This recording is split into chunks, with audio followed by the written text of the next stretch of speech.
Educational creativity চ্যানেলে সকলকে স্বাগত। কলকাতা হাইকোর্টের এডুকেশন ম্যাটার, বিশেষ করে এসএসসি ম্যাটারগুলো যে রোস্টার ছিল, সেই রোস্টার পরিবর্তন হচ্ছে। সেই রোস্টার কোন বেঞ্চে গিয়েছে আপনারা ইতিমধ্যে জেনে গেছেন।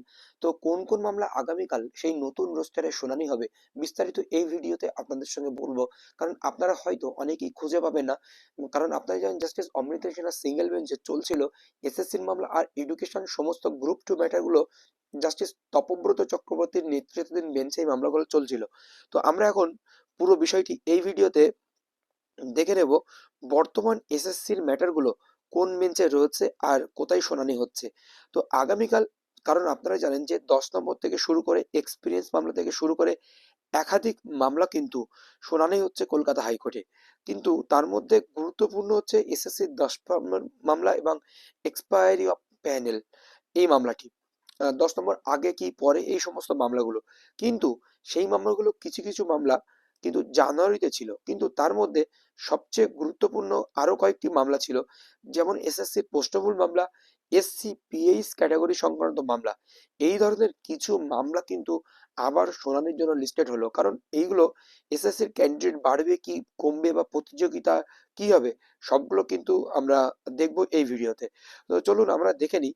Court number 37 honourable justice Debangshu বাসাকের বেঞ্চে বর্তমান জাস্টিস তপব্রত চক্রবর্তীর যে ম্যাটারগুলো রয়েছেন, সেই ম্যাটারগুলো কিন্তু লিস্টেড রয়েছে সম্পূর্ণ গ্রুপ টু ম্যাটার। তো দেখুন, from 15 September, sorry 15 December 2025 to 24 December 2025, in addition to the list and determination of their lordship shall take up the urgent matter from the list and determination of the honorable division bench comprising honorable justice Tapabrata Chakraborty and honorable justice Parthasarathi Chatterjee.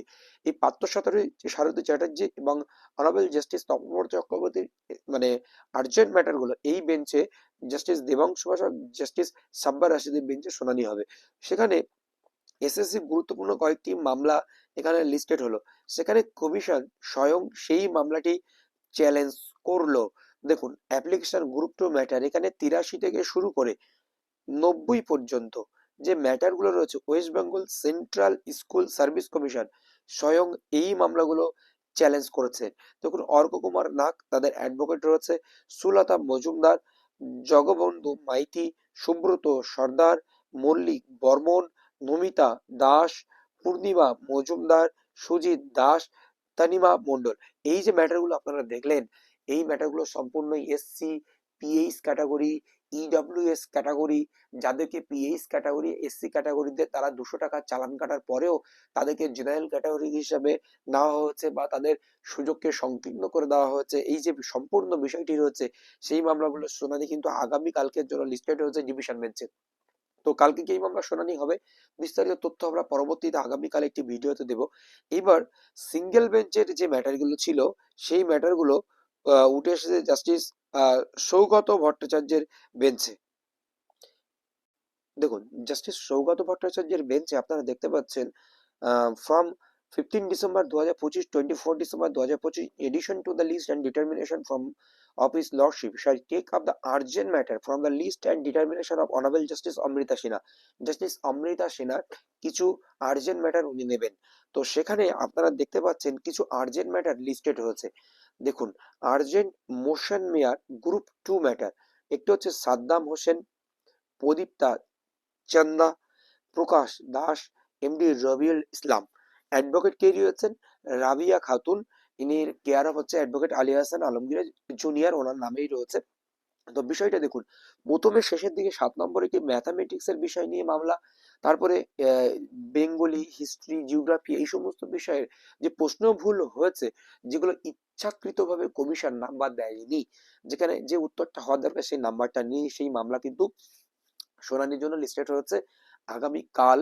এই নতুন বেঞ্চে, দুই নতুন বেঞ্চে justice Debangshu বাসক এবং justice Sabbar রাশিদিন division বেঞ্চে শুনানি হচ্ছে একাধিক পিএইচ এসসি ক্যাটাগরির মামলা আর কিছু প্রশ্নমূল মামলা শুনানির জন্য লিস্টেড হয়েছে জাস্টিস সৌগত ভট্টাচার্যের বেঞ্চে, সেই মামলাগুলো লিস্টেড হয়েছে। তো পুরো বিষয়টি আপনারা দেখলেন। আর বাদবাকি যে বিষয়গুলো রয়েছে আপনারা জানেন, সেই বিষয়গুলো ম্যাক্সিমাম বিষয়টি জানুয়ারিতে রেখেছেন, কারণ শীতকালীন যে ছুটিটি কলকাতা হাইকোর্টে আসে, সেই ছুটিটি 24 তারিখ থেকে শুরু হয়ে যাচ্ছে। তাই এর মধ্যে আর্জেন্ট ম্যাটার যেগুলো রয়েছে, কিছু কিছু ম্যাটার আমরা এই দুটি বেঞ্চে কিন্তু দেখতে পাবো। আর আসলে অবশ্যই আপনাদেরকে আপডেট দেওয়া হবে, শুনানি আপডেট থেকে শুরু করে বিস্তারিত গুরুত্বপূর্ণ তথ্য আপনাদের সামনে তুলে ধরা হবে। আর ফিক্সড কিছু ম্যাটার জাস্টিস অমৃতা সেনার বেঞ্চে জানুয়ারিতে উনি শুনবেন। ধন্যবাদ।